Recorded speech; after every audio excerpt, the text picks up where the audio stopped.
get us started.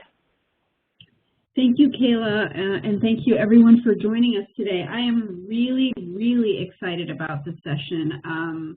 One, because we've never done this before to highlight resident successes, and two, because we have speakers from very experienced communities today. From two communities. The first is the Choctaw Nation of Oklahoma, which was part of the pilot cohort from back in 2015, so they've been doing this work for a long time. And then Phoenix joined in 2017, so they have been helping residents connect and get the training they need for quite some time as well. And they've both been doing exceptional work, and so I'm really pleased that they accepted our offer to do this session. So with that, let me introduce our first speaker. Olin Cox is a proud member and employee of the Choctaw Nation of Oklahoma. He has been serving under the Connect Home program as IT project coordinator and facilitator for device instruction. Overseeing the 10.5 counties of Choctaw Nation, the Connect Home team has laid the groundwork and infrastructure for fiber access to low-income and assisted rental housing. Olin is also a graduate of the University of Science and Arts of Oklahoma in Chickasha, Oklahoma. And then I will introduce our other speakers when it's their turn to speak. So with that, I'll pass the baton to Olin. Thank you so much, Olin. Thank you very much, Dina. Halito, Suachivot Olin Cox and Chatasia. Hello, everybody. My name is Olin Cox, and I am a Choctaw member. As Dina mentioned before, I am a proud representative of the community and an employee of the function IT project coordinator. Essentially, we all know that since 2015, Connect Home's job is to make sure that everyone in low-income communities, rental properties, and extending properties as far as like our elder communities, we make sure that we have reliable, accessible, and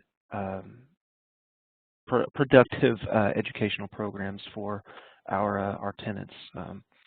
So basically what I'm here to discuss is our resident progress and our success stories. The top two that I would like to mention is our elder residents, our ABC Mouse successes, excuse me, and then once we get through the rest of the presentation, there will be a Q&A that was mentioned before by Kayla. So moving into our elder residents, I would like to introduce you to Helen. Her last name has been redacted because of security reasons, and we just like to make them feel safe with us. So Helen was born in Bennington, Oklahoma in 1921, and she celebrated her 100th birthday back in February. Now, she has been a member, an active member of the Connect Home program since 2015. And ever since that day, the first thing that she told us is, she was telling us, teach me everything that you can, and I will be willing to learn. And ever since then, she has been there for every program teaching, every one-on-one training that we've done. Not only that, she is an established member of her community, so if anyone has questions regarding the program or how to operate tablets, smartphones using Facebook, FaceTime, Skype, she is a absolute rock star when it comes to being a member of our community. Not to mention, she has most of her family is going to be outside of the 10.5 counties of the Choctaw Nation, which to some, to give you kind of like a visual representation of it, it is about the size of the state of Rhode Island, and it's essentially the southeast corner of Oklahoma. That's the size of people that we support and give credit to. So she has family that lives outside of the Choctaw Nation, so of course, like everyone else, she uses social media, Skype. She has an iPhone that she uses to FaceTime her grandchildren and so on. The reason that I like to mention that she is an active member of the Calera Elder community, she is still very active in the regard of driving herself to and from stores, to and from other properties, other homes. If anyone needs any kind of assistance whatsoever, they always know that they can they can call Helen, and she will give them a ride gladly. One of the last things that she had mentioned to me in one of the previous interviews a couple of weeks ago, she recently said that she was having difficulty kind of staying mobile because she had tripped and fell and actually broke her elbow. And what made her frustrated is that she was, she said, and I quote, "Staying home is so boring. I like to be out and about." And I just thought that was really funny and a statement of who she is as a person, because she's always just active, both physically and mentally in the community, and we really appreciate her. So besides the elders in the Choctaw Nation, we also have ABC Mouse representatives and students. We like to keep them as a family-oriented guideline. We kind of call them our children, is what we refer to them as. So the two that I like to mention is Victoria and Bailey. And seen here is a picture of Victoria, who is a granddaughter of Lisa, who is the homeowner, and this is in the Tallahena property. The Tallahena properties are going to be part of our low-income rental, assisted rental property units. Seen here, she is using her tablet that is provided by Connect Home, and she's actually working on the ABC Mouse subscription right there. And as you can see, she's only 3 years old, and she's having a good time, having a snack, and hanging out with Grandma, which I don't think that you can really beat any kind of day like that. What I like to mention about Bailey, the next edition, what most people don't realize is that the ABC Mouse program has a certain grade level, and once they graduate from those grade levels, I think it goes all the way up to 3rd grade. It starts from essentially Head Start to 3rd grade. Once they get past that level, then they move on to Adventure Academy. And with Bailey, her moving on to the Adventure Academy, next slide please. Moving on to the Adventure Academy, it was allowing her to not only chart a course for all the students in the surrounding properties and part of that community, but it's also showing progress in her English, math, science, vocabulary, and her social studies skills as well. So not only is she doing these assignments at home on top of her schoolwork, excuse me, her schoolwork and her progress in school is actually showing massive amounts of progress. Hold on a second.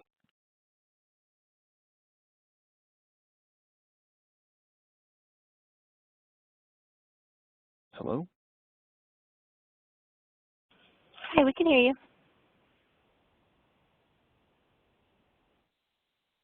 Hello? I think I dropped the call. Oh, Hello? I can hear you. Oh, you can hear me? Okay. Sorry about that. No worries. I guess my computer went into sleep mode and I didn't realize. I apologize. All right, so I'm currently seeing slide 7. Let's see here. Okay. So Bailey has moved on to the Adventure Academy. She saw progress in her English, math, science, and vocabulary, social studies. I had mentioned that before. Unfortunately, due to the COVID protocols and the ongoing pandemic at hand, we've seen kind of a fluctuation between progress and attendance in our participation. So much so that since everyone is working from home and doing schoolwork from home, we've seen a need, for internet access, dependability, and reliability most foremost. So now with the Connect Home property, what we're allowed to do with our internet service providers such as Vive and Verizon, they have been kind enough to let us have regular check-ins to monitor data usage of these sites and our tenants. Now, how we use this is as we're monitoring this on a day-to-day basis, we see, okay, John Smith, for example, if he is showing a low amount of usage when typically his average amount is a little bit, let's say his average is 15 gigabytes and it's less than that, we have the ability to go, okay, well, he might have a question or he might be reaching out to us. We might need to follow up with him and see what's going on there. That's why it's letting us to reach those points from person to person and say, what do we need to do in order to kind of help them forward? Are they having a technical issue with their device? Are they having a connectivity issue with their internet? Or is there a issue with the provider itself? Is there a cut fiber line? Is there a tower down? Things like that. And on the student side of it with ABC Mouse and our Kano computer systems, we have teacher and instructor web pages where we can monitor the progress of our students as well. And as this is going forward, we can see, okay, well, they've turned in this many assignments this week. they've submitted this many examples of schoolwork and programs and lessons that they have finished through ABC Mouse and Kano, and we can see where some students may be struggling and other students are progressing rapidly. And as we're looking for this, since everyone's going to be working from home and doing school work from home, the program itself has seen an influx of success and growth, because not only are people using the internet, but they're also using the internet in a way that it is dependable and reliable. And we've also been blessed with programs such as Pine and Verizon, where before we had kind of a data cap on the usage, so they could only have a certain amount of thresholds. Well, since they've been understanding enough to say, we understand that everyone will be working from home and we're doing schoolwork from home, we're going to make sure that they have unlimited amounts of internet, and the broadband connection will not be restricted, and the bandwidth will not be restricted, and so on.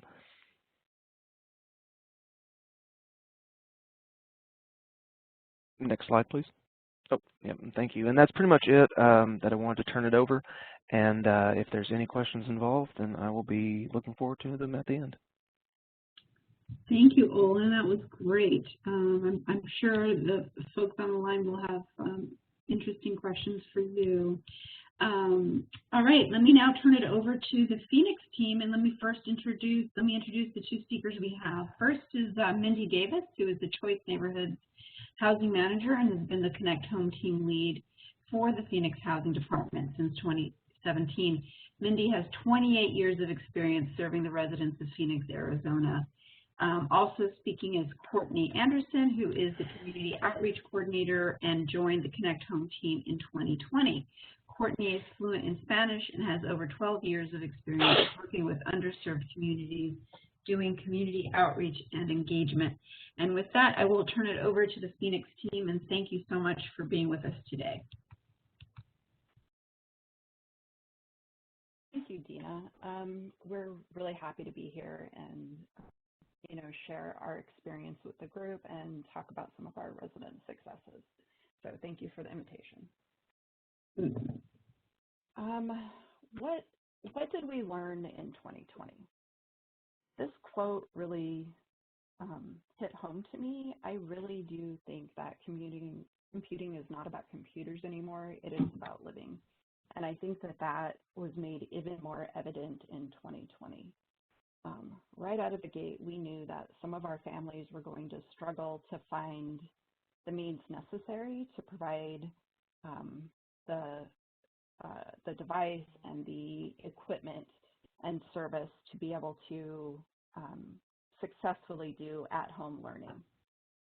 We knew that residents were postponing medical care because clinics were transitioning to telemedicine appointments, and they didn't have the means necessary to participate. As the year progressed, seniors, adults, children were feeling socially isolated.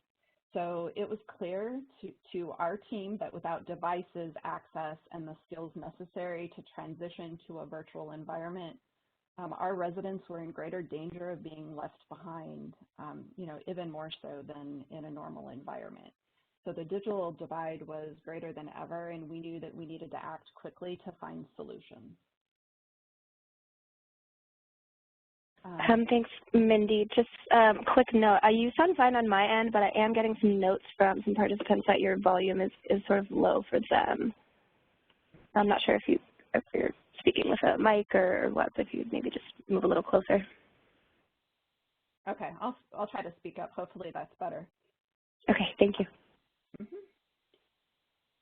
Okay, so as we said in 2017, the City of Phoenix Housing Department became a ConnectHomeUSA cohort. So 3 years pre-pandemic, we worked diligently to find resources for our residents. So our team applied for grants to fund devices, connectivity, and training.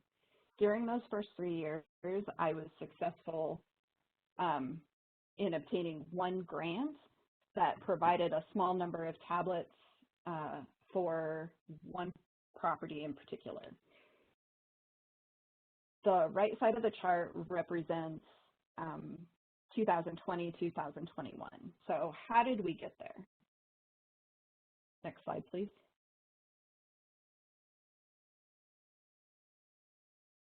So in March of 2021, Phoenix Mayor Kay Gallego recognized the need for additional resources for our low-income communities so that our families would be successful with at-home learning. I was tasked with developing a quick solution to get devices and services into the homes of those who needed it as quickly as possible. So I worked with our service coordinators to identify how many families in public housing had school-aged children.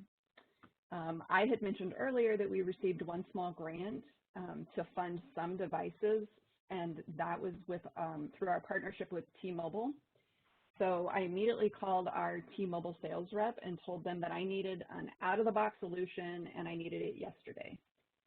So I knew that some of the things that our residents would need to be successful with at-home learning included like a comprehensive, easy-to-use solution that would work for residents of all ages. I told T-Mobile that I wanted a portable, integrated solution so that children of essential workers could do their schoolwork from anywhere, whether it was at home in their apartment or if it was at a grandparent's house. They needed access to internet to be able to complete their schoolwork. I wanted integrated service so that I wouldn't have to buy separate devices. So I wanted an all-in-one option so that we had did not have to purchase a device and a hotspot for them to be able to access their classes. I also wanted a device that had a robust image with educational applications, internet bookmarks, so that the families could access online benefits, could get updates regarding the pandemic, grocery delivery, you know, as well as be able to complete their classwork.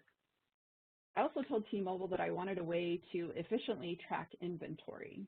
So as you can see from the slide, we had 800 families with school-aged children. So we were going to be making a large purchase and I needed to be able to track that inventory. My last request was that I wanted to find a solution to be able to communicate information quickly to all tablet recipients. So by the end of that first day, T-Mobile had submitted 4 different quotes with varying options. We picked one and we ran with it. The City Council approved CARES Act funding for the project and we were off to the races almost literally. So once I had the procurement figured out, we needed to go back and figure out how are we going to distribute 800 tablets quickly during a pandemic. And so what was important to me was to be able to make sure that each household that received a device understood the basics and that we knew that there wasn't going to be enough time to do training just during distribution. So the one thing that was important for me was to build a custom user guide for our residents so that they could get their questions answered easily. So that custom guide was distributed along with the tablets. Lastly, I also asked T-Mobile to delay activation until like immediately before the deployment, so that if it did take us a couple of months to get all 800 tablets out, their service started the day they received their tablet. So that way they would have the full benefit of the 2 years prepaid service.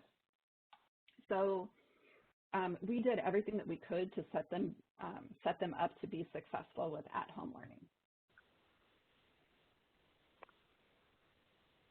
Okay, and thank you. It's my pleasure to share some of the resident stories today. This is Evan here, and he is now 18 years old, but at the time of the distribution, he was 17. Once we started the distribution, we began receiving emails and even thank you letters. One that we did receive was from Evan's mom, who shared that her son was in an IEP program, so an individualized education program, and she really needed the device and the service to be able to continue his education. Immediately when all the students were sent home to distant learn. Evan and his mom were having to drive around and find a parking lot that they could connect to Wi-Fi so that he could meet with his teachers and get his work done. And so his mom shared almost immediately an email, and this is what we have here, and we've been in contact since then. And she continues to share how much this has impacted her life. Evan and many other school-age children have faced a whole new world of distant learning, one that both students and parents were not prepared for. And some of the other emails that we had received, parents shared that their multiple households with students were sharing a cell phone to complete their homework, that they were having to look for Wi-Fi access throughout the neighborhood, that they were sent home with tablets from the school without service. The Phoenix Housing Connect program was a solution that helped many of these families stay connected. And I'm happy to share that Evan will be graduating this upcoming year, and his mom has shared that there is no doubt he would be finishing without receiving the tablet and staying on track with his IEP.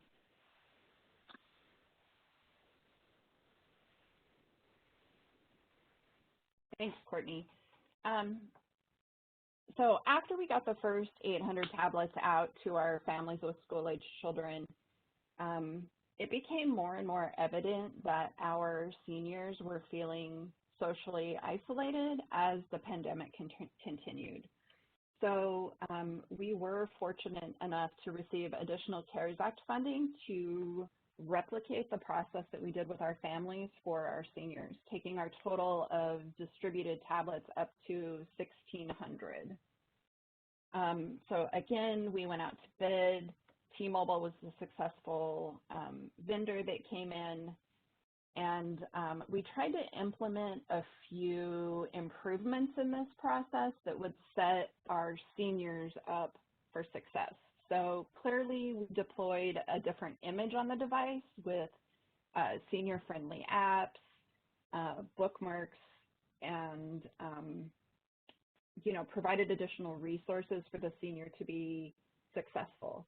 I took the user guide that I created for our family and we customized it so that it was senior friendly. We made the font bigger. We only included the most important information in the user guide so that they wouldn't be overwhelmed. We included a stylus along with the package to be able to help with dexterity, to help seniors with dexterity issues navigate through the screen correctly. Probably the biggest change that we made was to our distribution process. When we did our family distribution, we did a quick demo. We kind of showed them the user guide so that they knew what information was included in there, and then we sent them on their way. We tried that with our first senior property, and the feedback that we got was that they didn't feel confident. Many of them didn't feel confident to even turn their tablets on. So by the time we got to our second property, we implemented a hands-on quick demo for all of our seniors. So as you can see in the photo, we had their device in front of them so that they could learn how to turn it on, turn it off. We talked about touch screens and how to navigate a touch screen. We showed them how to open and close an application and how to return to home on their tablet. We had large posters made with visual aids, and we had staff available to assist to make sure that the seniors were keeping up, to make sure our residents were keeping up with the demonstration. So the service coordinators, our caseworkers, our Phoenix Housing Connect staff, and on-site staff all were crucial to this process to make sure that we were providing enough information to give them the confidence to at least turn the tablet on and start looking through the image that we had preloaded.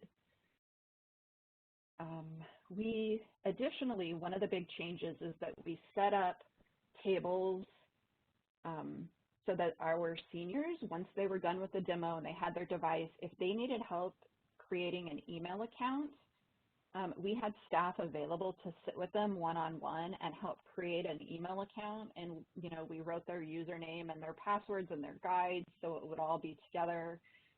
That also provided an opportunity to have some one-on-one time with our seniors and really,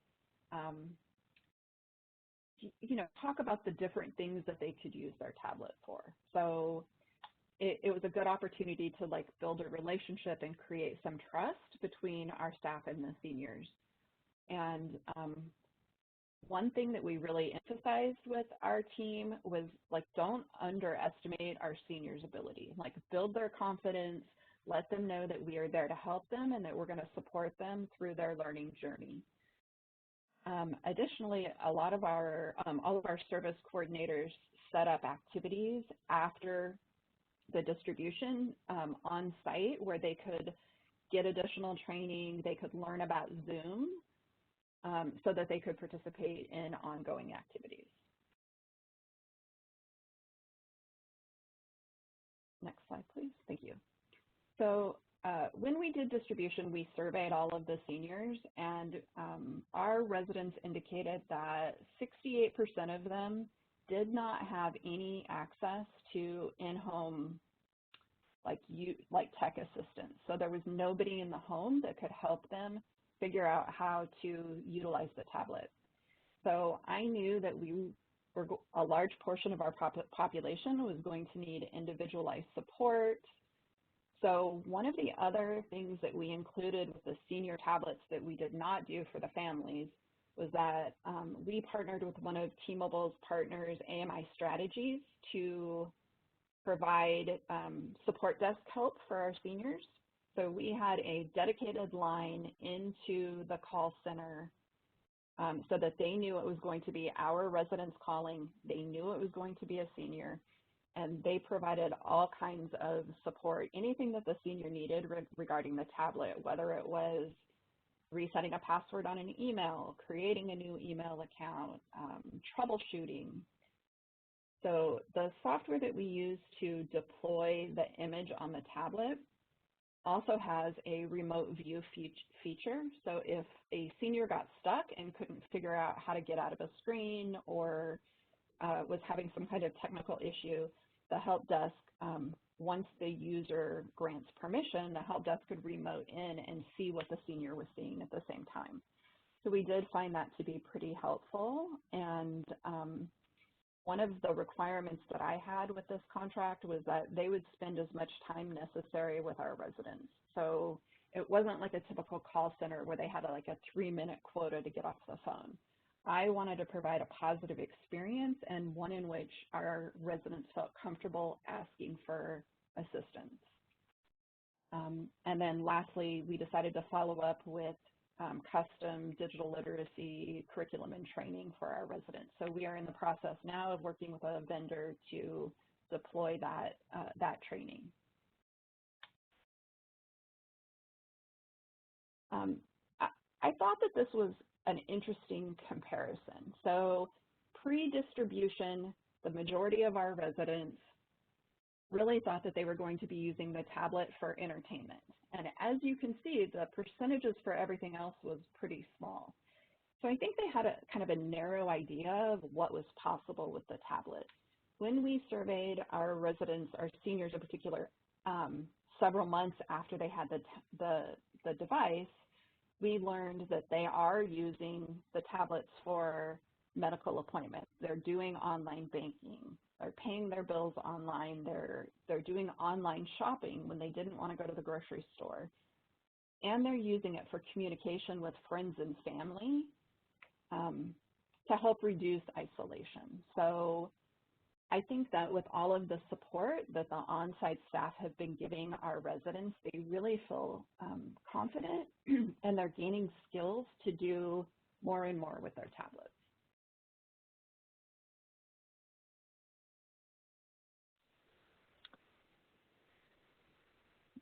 And I will be sharing two success stories of our senior residents here. I will start with Irene, who's 96 years old.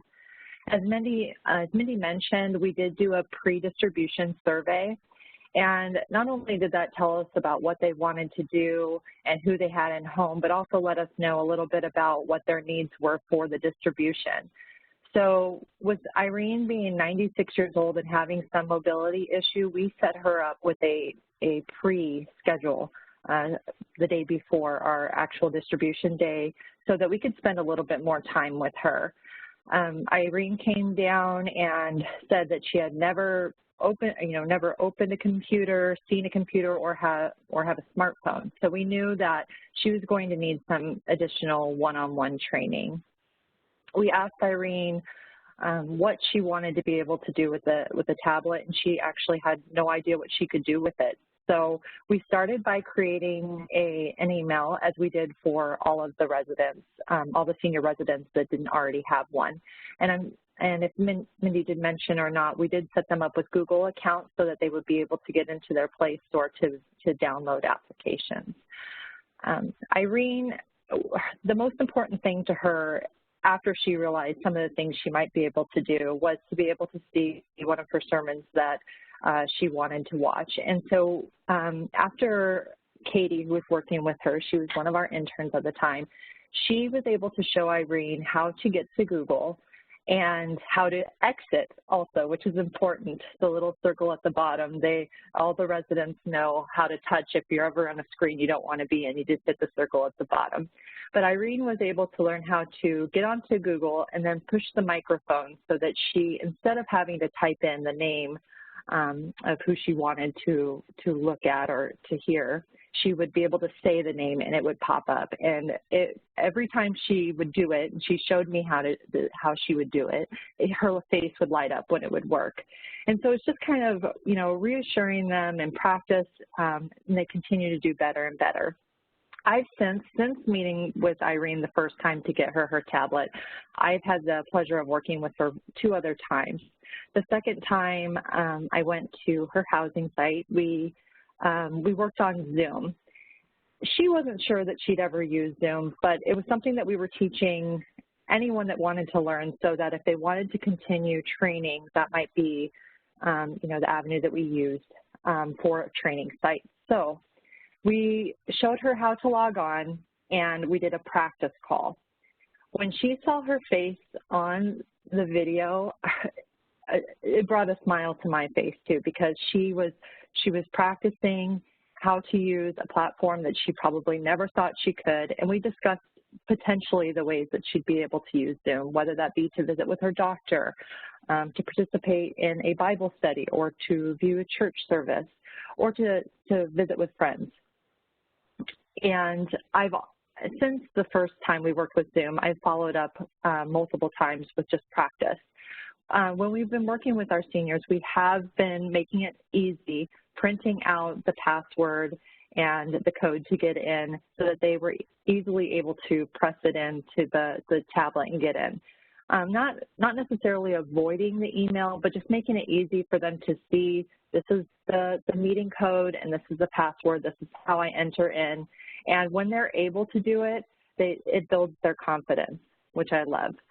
She was, in these photos here, she was showing me after she had just logged on to her sermon, and she was so proud. So I have really enjoyed working with Irene, and I hope that she has recently had an accident, a fall in her home, and she did discuss with me that she'd like to be able to set up one of her primary doctor visits, and so I told her I'd follow up and help her get signed in. I'm looking forward to it. Next slide, please. This resident here is Maria. I have the pleasure of working with Maria quite often, actually, as she lives in the neighborhood, in the Edison East Lake neighborhood, our choice neighborhood. And Maria is a very social resident. Before the pandemic, she would come to a lot of the coffee chats and events. Her and her husband always come out to support our community activities. And so when the pandemic started and residents weren't able to gather anymore, she really had no interest in using a computer. We talked about, the distribution and would she like to receive a tablet when it was their turn. And she was disinterested. She said that she didn't know how that her and her husband would just have a difficulty using it, and so it would probably be best not to do it. And I told her that I would work one-on-one with her to help her, understand how to log in and get an email, and she was unsure, but she accepted. We began doing coffee chats, which were essentially something that they used to do in person, but something we wanted to continue on so that the residents there were able to still connect with each other. And so we decided that we would use the tablets and start super simple with just doing a Zoom login. Come on down, pick up your coffee, and we did do social distancing and spacing, but they were able to pick up their coffee for the coffee chat, and then I just helped them sign in. We started this with just the idea that, they'd go back up to their room and we'd see how it would work. And I remember calling Mindy after the first one, and I said, oh man, all I saw were foreheads, and we had all sorts of issues with mute and turning it on and off. But as time went on, things got better, and residents were able to sign on their own. And this has been about a year now, and we continue to do these every month. Maria, though, enjoyed learning how to use Zoom so that she can connect to the coffee chats. It wasn't until I started, a block watch group that they also used to have in person, and now we were doing a virtual platform, that I said, we're going to do this on our Facebook group that we have for the community. Let me show you how to start a Facebook so you can participate, as she wanted to. And she was disinterested again in Facebook. She said she didn't understand what it was for and didn't want to do it. And I said, well, this is how we're going to try doing these block watch meetings. So let's see, even if you just use it for this block watch meeting, I'll show you how to do it. After we set up the Facebook, I think I saw her a month later, and she had the biggest smile on her face. And she came down, and I can tell there was a smile because, you can see the lines near the eyes. But she came over and she said, I want to show you this on Facebook. And she opened it up and showed me a picture of her niece during her quinceañera. And she's like, isn't she beautiful? This is my niece, and these are my other family members, and she's showing me. And just being able to be there in that moment and see how happy she was to connect to her family in Mexico, it really, it's been such an honor to be a part of this project.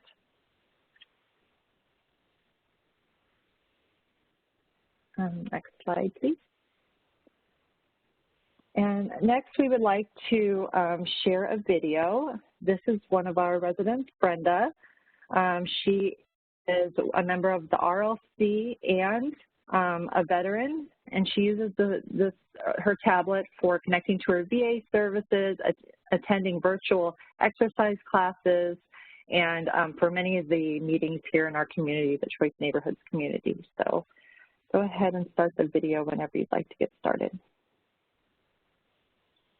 Thanks, Courtney. Can you just confirm that you can see it up on your screen right now? I can see, yeah, I can see it, but yes, I haven't hit play yet. Yeah, thank you. Yep.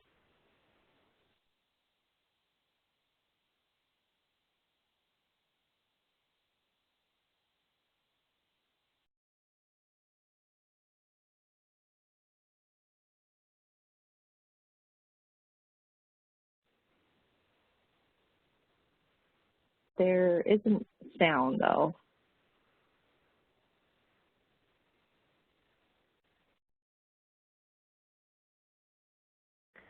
Okay, how about now?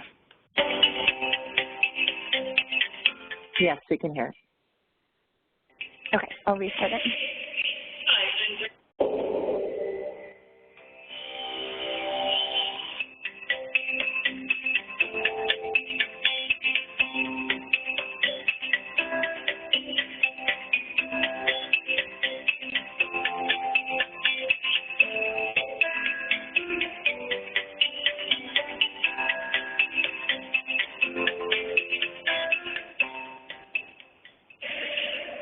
Hi, I'm Brenda, and I am one of the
Great. Thanks, Courtney. I don't know if there's anything you wanted to add. Yeah, and I'm hoping everyone could hear it. My video ended up cutting out, so I hope everyone was able to hear Brenda's story. She shares a moment from this video that really brought tears to my eyes when she said she had a last conversation with her brother who ended up passing away, and she was able to have that on Zoom from her tablet. And so I know that the impact that we are making in this community, you know, I see it and I feel it, and I'm honored to be able to be a part of this project. We wanted to share some takeaways from working with our residents to stay flexible and offer constant encouragement and have faith in their abilities. Practice, practice, practice. As we found, sometimes it takes a year to practice signing on to Zoom for the whole group to be able to do it on their own, but practice makes perfect. And celebrate the small successes, and whether that be just, you know, learning to log on to Zoom on your own, or, you know, even graduating high school like Evan. Continue looking for resources to enhance the program, secure training, help individually and in group settings, and repetition. I'm looking forward to being able to continue the digital literacy training with our residents. We want to thank HUD for inviting us to share our experience, and it's been an honor highlighting our resident story here today. And thank you for having us.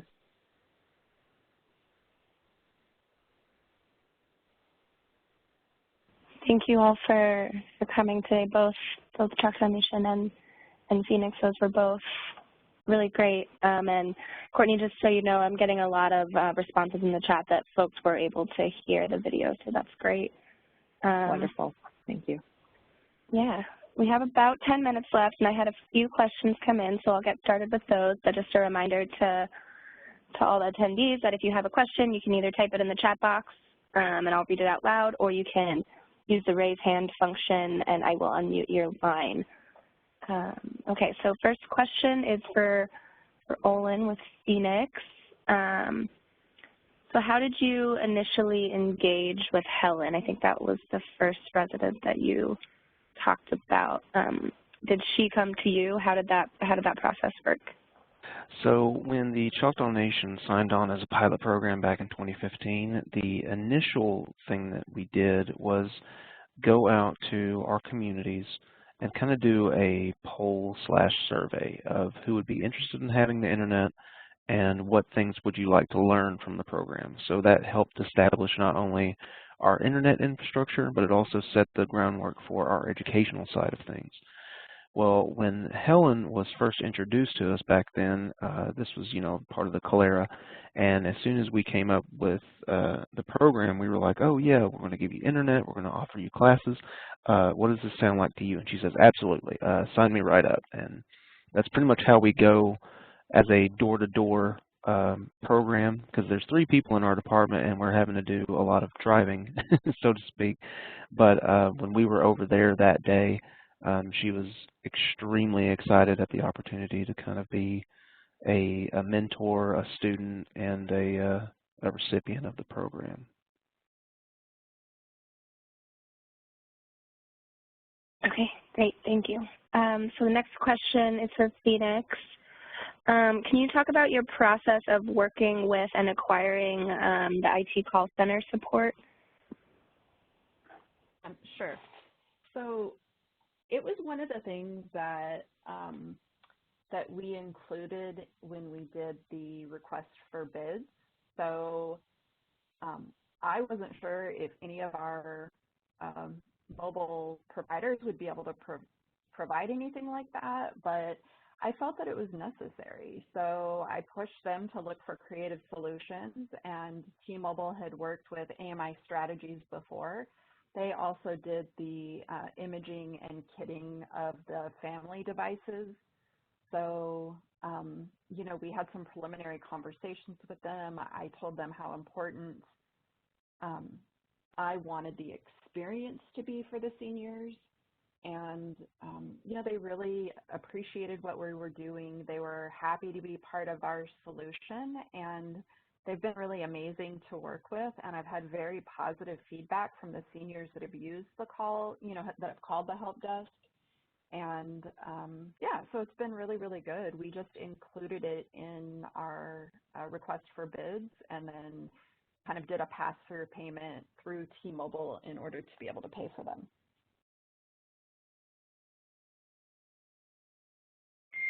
Got it, thanks.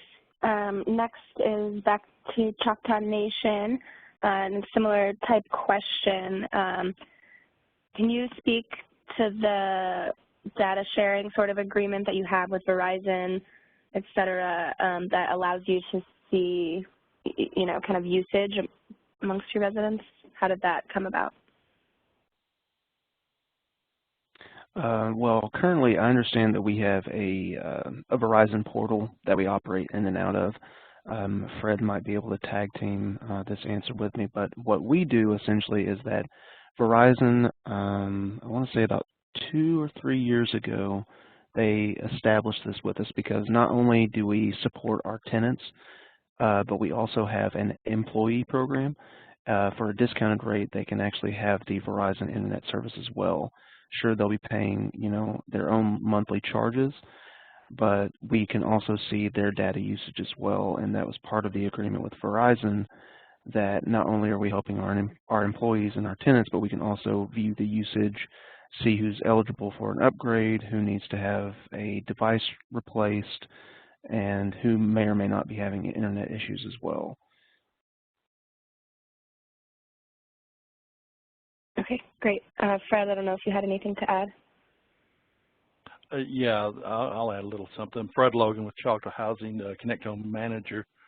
Yeah, it came about with Verizon because of the need for the knowledge, you might say, and then that they gave us access and trained us on their portal, that we can go into the system and look at all of our people individually, and it's real handy for us because we can do it at home, we can do it at work, anytime that we get calls. Great, thank you both. Next is back to Phoenix. Could Mindy please speak to the sustainability of their tablet program? Once CARES Act funding runs out, is there a plan for continuing to cover the internet service fee? Will this be passed on to the resident, or will Phoenix continue to cover it? So with the initial purchase, we included 2 years of connectivity through T-Mobile. The device belongs to the household, to the resident, and so they can keep it even once the service expires. And then if they wanted to create their own T-Mobile account after the 2 years, they can do that. City of Phoenix is looking at alternative options. We knew that 2 years was a Band-Aid, so to speak, and so we are looking for a more permanent Wi-Fi broadband solution for our properties, and we're hoping that there will be some ARPA funding available for that. But we are in the process of looking for a permanent solution right now. Haven't quite figured that out, but we're on our way for, headed in that direction.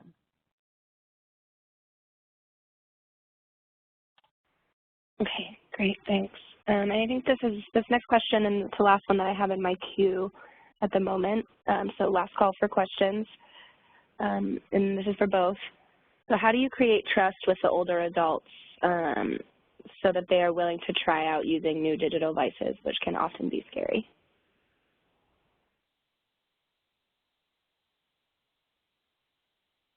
Well, for us, when we scheduled the appointment, when we first reached out to our residents to talk about this program and to invite them to receive a tablet, we conducted a survey during that initial phone call. And so we were asking them about what their hobbies were, what they think that they could do with a tablet, and we were offering suggestions at that point in time, as well as documenting those results.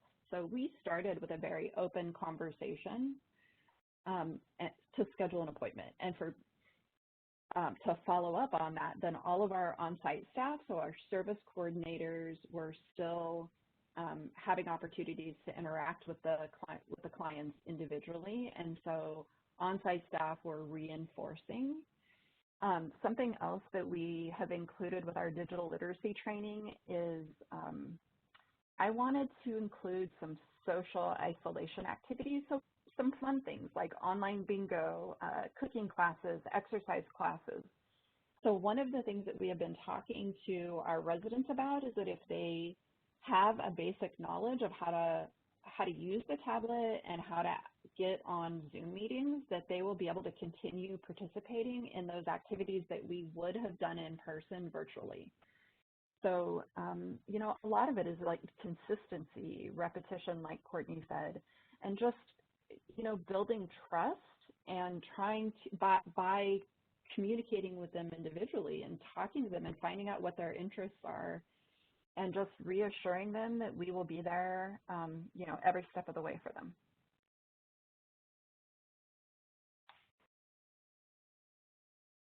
Thanks, Cindy. Choctaw Nation, did you have anything to add about building trust with elders?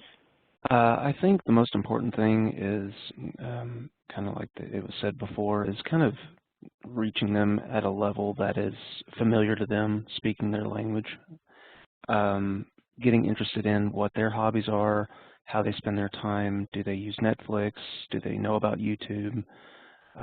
What devices interest them the most? Are they more prone to using computers, or do they want to use tablets? Do they just want to use smartphones? And then setting that time out to the side of saying, okay, this is how it works. There's no need to be afraid of it. If something is to happen, then that's what we are here for. We will help you walk through, you know, each and every step, whether it be your smartphone or tablet or computer, that we will troubleshoot these things with you. And to kind of get them interested in other things, we think of, oh, okay, well, we noticed that in your survey, you would like to know more about accessing libraries, accessing digital books and audio, things that are available. So we'll schedule this one-on-one for you, and we will show you how on the tablet you can download this certain app through the Google Play Store or however you prefer. Download these applications, get signed up for free accounts, make sure if you do or do not have a library card, what are the next steps to kind of get that taken care of for you. And just being sure that we are there for them in the sense of we're seeing them as someone who is interested in these things, not someone that's just like, okay, well, here's the tablet, there you go, figure it out kind of thing. We make sure that our program, since we are a very family and culture-based tribe, it's not about being like left to the wind. It's like making sure that everyone, especially our elders, are taken care of and they understand, you know, what we're saying when we're saying what we're speaking to them and things like that. So making sure that the vocabulary and the language is the most important thing.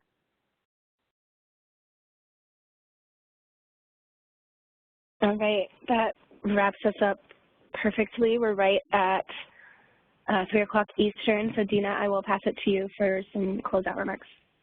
Great. Thank you so much, everyone, for being here with us today. And thank you to our wonderful speakers and the very valuable information you've shared with us. I think what you've done will help other communities replicate or think through their own programs in a more effective way. So thank you so much for that. Before we do close, I do want to remind you all to hang tight for a quick moment and finish or fill out the questionnaire at the end of the webinar to let us know how you liked it and what else we can offer you in future webinars. So with that, thanks again to our audience and to our wonderful speakers, and we look forward to seeing you at our summit, which is in about 2 weeks. So don't forget to register for that if you haven't already. Thank you so much, everyone. Take care.